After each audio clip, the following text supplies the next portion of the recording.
परिवहन विभाग के सभी पदाधिकारी, डीटीओ, मोबाइल, एमबीआई, में तीनों को कह रहा हूं, आपके सड़क से ये बसें जाती हैं भेड़ बकरी की तरह आदमी को ठूस। 4 सीट पे 3 आदमी बैठे हुए थे और उसके बाद 4 सीट पे 4 आदमी हो गए, फिर कुछ दूर के बाद 5 आदमी हो गए, फिर एक आदमी को उतार के बेंच लगा दिया गया। बिहार से दिल्ली तक की यात्रा गरीब मजदूर पैदल खड़े खड़े कर जाते हैं। बसें चेकपोस्ट होकर गुजरती कैसे हैं? मैं दावे के साथ कह सकता हूं कि इन बसों का परमिट नहीं है। तो परिवहन विभाग के एसी चैंबर में बैठने वाले पदाधिकारियों, डीटीओ साहब, बताइएगा आपके पदाधिकारियों ने, एमबीआई ने और ईएसआई ने कितने बसों को पकड़ के फाइन किया है? इंसान को क्या समझ लिया है, भेड़ बकरी? और आप एडिट एडिट कीजिएगा तो बस से उठा के फेंक भी देता है। आपका औकात यही है। ये चेकपोस्ट पर बैठने वाले पदाधिकारी, भ्रष्ट पदाधिकारी, जो इन बसों को चेक करने के नाम पे अपना पैसा बनाते हैं। आप अगर कहीं की यात्रा कर रहे हैं, सावधान रहिएगा तो सुरक्षित रहिएगा। नमस्कार, मैं हूं धीरज पराशर, आप देख रहे हैं मेरे साथ देशवार ट्रांसपोर्ट न्यूज। अगर आप भी कहीं दूसरे राज्यों से बिहार आते हैं और बिहार से कहीं दूसरे राज्य जाते हैं, मैं अभी जो खबर कर रहा हूं ये सिर्फ बस के लिए है, क्योंकि हमारे जो भी दर्शक देख रहे हो, जो लेबर क्लास के लोग हैं, जो मजदूर हैं, वो लुधियाना से, पंजाब से, दिल्ली से आ और जा दोनों तरफ से रहे हैं। और इस बीच में बस वाले जो भाई साहब लोग हैं, बहुत सारी कंपनियां हैं जो बिहार के भिन्न भिन्न इलाकों से गाड़ियां चलाती हैं, दिल्ली के लिए, कलकत्ता के लिए या दूसरे प्रदेशों के लिए।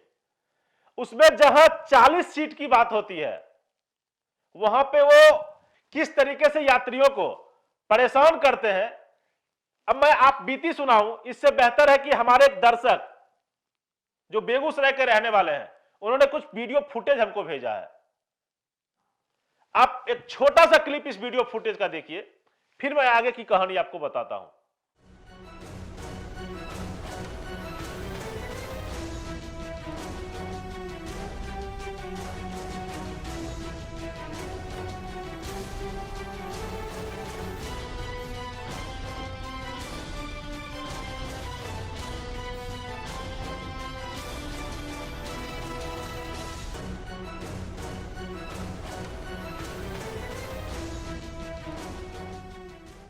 इनका कहना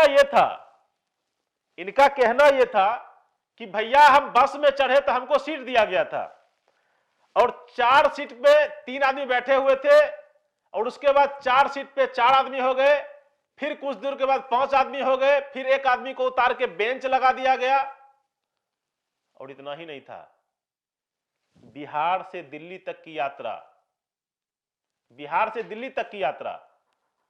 गरीब मजदूर पैदल खड़े खड़े कर जाते हैं। पैदल मतलब गाड़ी में घूमते हुए, गाड़ी रुका तो उतरते हैं, बैठते हैं और फिर चढ़ जाते हैं।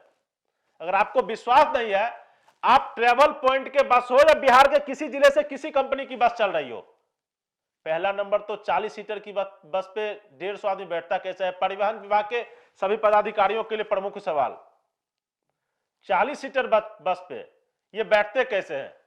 दूसरा सवाल यह कि ये बसें चेकपोस्ट होकर गुजरती कैसे हैं?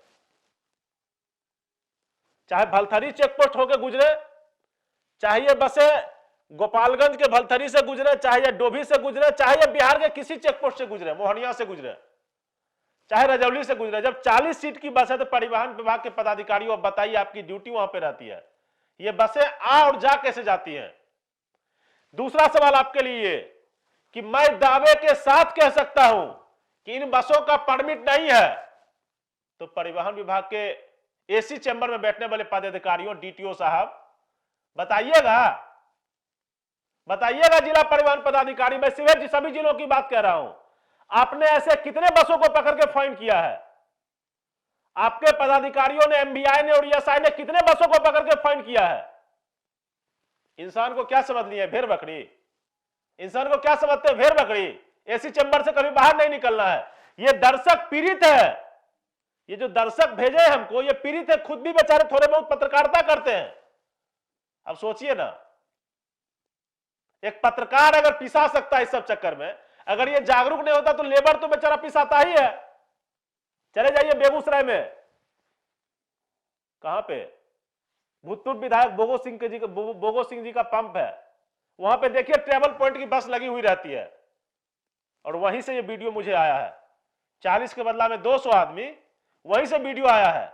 और आप एडिट ही कीजिएगा तो बस से उठा के फेंक भी देता है। आपका औकात यही है, क्योंकि मजदूरों की औकात बनाने वाले ये परिवहन विभाग के पदाधिकारी लोग हैं। ये डीटीओ साहब जो गजेटेड पोस्ट पे बैठते हैं ना, ये यही है मुख्य जिम्मेदार। ये चेक पोस्ट पे बैठने वाले पदाधिकारी, भ्रष्ट पदाधिकारी, जो इन बसों को चेक करने के नाम पे अपना पैसा बनाते हैं। मैं बताता हूं आपको कि चेक पोस्ट पे कितनी दलाली चलती है, तो आप लोगों को लगता है बूढ़ा। भैया ट्रक वालों से तो शोषण होता ही होता है। बस वालों को मलाई दी जाती है, रेवड़ी बांटी जाती है। मैं दावे के साथ कहता हूं, बिहार से जितनी गाड़ियां बिहार से बाहर जाती होंगी उन सबों का परमिट चेक कीजिए। 100 में से 95 गाड़ी का परमिट नहीं होगा। आप उनका फिटनेस चेक कीजिए, पोल्यूशन चेक कीजिए, भैया होगा ही नहीं, मुझे पता है। और परिवहन के किस जिला के किस पदाधिकारी ने, बताइए कि किस जिला के किस पदाधिकारी ने आज तक कितना फाइन किया है। परिवहन विभाग के सभी पदाधिकारी, डीटीओ, मोबाइल, एमबीआई में तीनों को कह रहा हूं। आपके सड़क से ये बसें जाती हैं भेड़ बकरी की तरह आदमी को ठूस के, आपके नजरों में इंसान की कोई प्राथमिकता नहीं है। आखिर किसको बोला जाए? लेकिन धीरज पराशर और देशवा ट्रांसपोर्ट न्यूज हमेशा जागरूक करते रहता है आप लोगों को। जब जिलाधिकारी बेगूसराय के संज्ञान में यह बातें दी गई तो उन्होंने इस बात को प्रमुखता से लिया और बोला कि मैं दिखवाता हूं, परिवहन पदाधिकारी को बोलता हूं। अब सोचिए कितनी शर्म की बात है।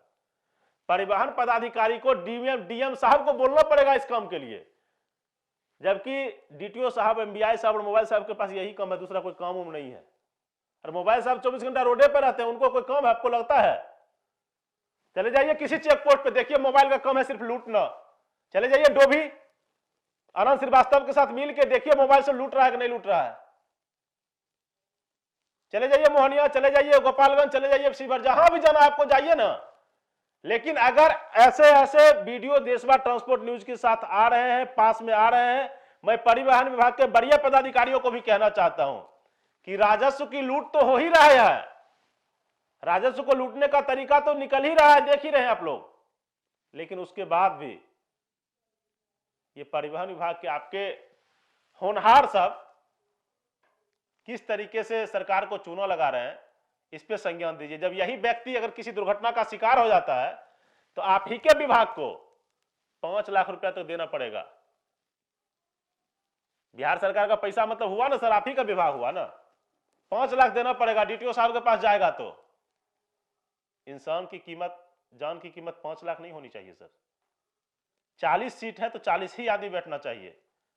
अगर 200 सीट है तो 200 आदमी बैठना चाहिए। इंसान भेड़ बकरी नहीं है, उसको किसी तरह से लाद दीजिए और उसको दिल्ली, पटना, पंजाब पहुंचा दीजिए। कितने बसों को पटना में चेक किया जाता है? मैं परिवहन विभाग के डीटीओ, परिवहन विभाग के सभी पदाधिकारियों से पूछता हूं, बताइए ना कितने बसों को आपने पटना में चेक किया है अभी तक? बेगूसराय तो सुदूर इलाका है, जब राजधानी में ही चेकिंग नहीं होती है तो फिर बेगूसराय और सिवान और सीतामढ़ी में चेक होता होगा। मारो बिहार वासियों, मारो, तुम्हारा औकात इतना ही है कि तुम भेड़ बकरी की तरह ठुसा के जाओगे और कहीं लात मुका खा के वापस आ जाओगे। माफ कीजिएगा मेरा भाषा खराब होगा, लेकिन मेरा दर्द है। अगर हमारा कोई साथी, हमारा कोई बिहारी भाई किसी तरह बकरी और बैल की तरह ठुसा के अगर जा रहा है तो शर्म आनी चाहिए, हम सबों को शर्म आनी चाहिए। और जिनका काम है उनको तो डूब के चुल्लू भर पानी में मर जाना चाहिए। धन्यवाद। कुछ बुरा लगा हो तो सत्संग दंडवत करके माफी, लेकिन मैं ऐसे ही बोलूंगा चाहे कुछ भी हो जाए। न झुका हूं न झुकूंगा, और जिला परिवहन कार्यालय को तो रेलते रहूंगा। निश्चिंत रहिए। देशवा न्यूज पर वीडियो देखने के लिए लाइक करें, सब्सक्राइब करें, साथ ही बेल आइकन दबाना न भूलें।